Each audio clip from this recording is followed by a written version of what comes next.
The Australian Farm Institute undertook research into the economic impact of Australia's livestock export industries and future ways to improve its competitiveness. Australia's livestock exports are worth approximately $1.8 billion annually in farm gate returns. Beef cattle exports are worth $1.35 billion. Dairy cattle exports are worth about $170 million. Sheep exports are worth $250 million and goat exports are valued at about $10 million each year. The global value of international livestock trade has grown rapidly since 2001 due to increased demand for dietary protein in developing nations and a reduction in agricultural trade barriers. More than 130 nations now export livestock globally. There have been multiple studies carried out to estimate the economic value of Australia's livestock export industry. Unfortunately, some of the studies that estimate a low economic value for livestock exports incorporate highly improbable assumptions, such as that all livestock exported could simply be processed domestically if the livestock export trade ceased, or that the diversion of current livestock exports to the domestic market would not reduce prices received by all livestock farmers. These assumptions are unrealistic, as much of Northern Australia is unsuited to growing cattle to economic slaughter weights, and there are few feedlots or processing works in the region where most live cattle exports originate. The most comprehensive economic modelling conducted by ABARES and the Centre for International Economics has identified that livestock exports generate about 10,000 jobs across northern and western Australia and earn well in excess of $2 billion annually in export revenue. Importantly, the same research also identified that a cessation of livestock exports would impose a net cost of about $300 million on all livestock farmers and would only generate about $100 million in extra revenue for the meat processing sector.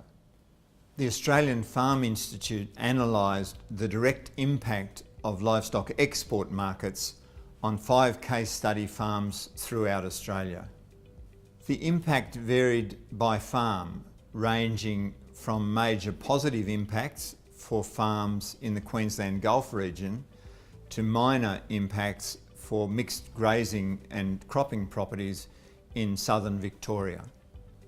Case study analyses were conducted during periods of very high livestock demand, hence the impact of live exports was moderated relative to that occurring during droughts or periods of low demand.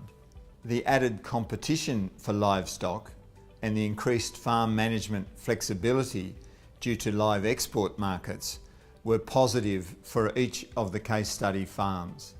This in turn has resulted in increased land values and higher levels of investment in farm improvements such as fences, water and pastures, particularly in northern Australia.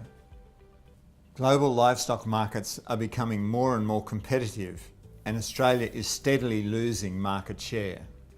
Competing countries are aggressive, with South American countries such as Brazil particularly interested in exporting cattle to countries such as Indonesia, Vietnam and China. Australia's most immediate need is to improve transport and logistics to reduce the time and cost involved in moving livestock from farm to port. Improved ship design and stock management has already reduced mortality rates during shipping to all-time low levels, in many cases below mortality rates on farm.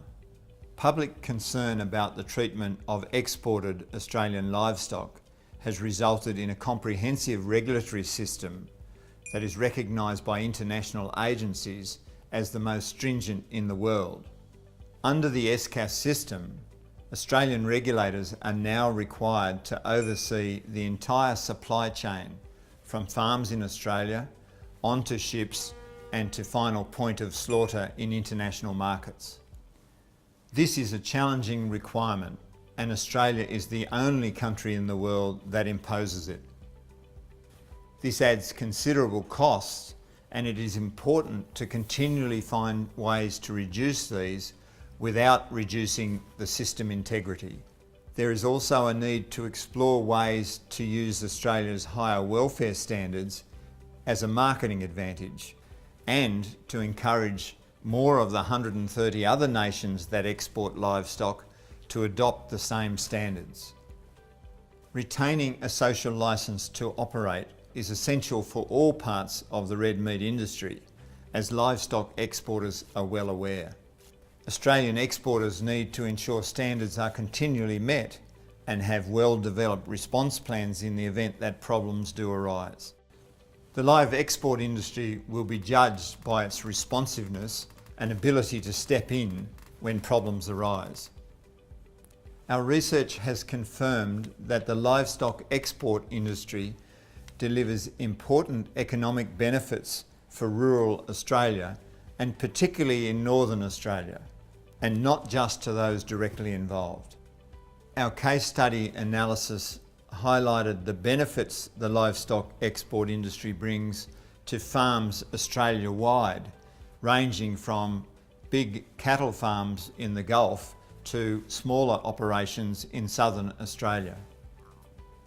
The improvements that have been made to livestock export standards have positioned the industry well to compete with other nations. The challenge for the farm sector in Australia is to ensure the community understands the economic importance of the livestock export industry and the improvements that have been made over recent years.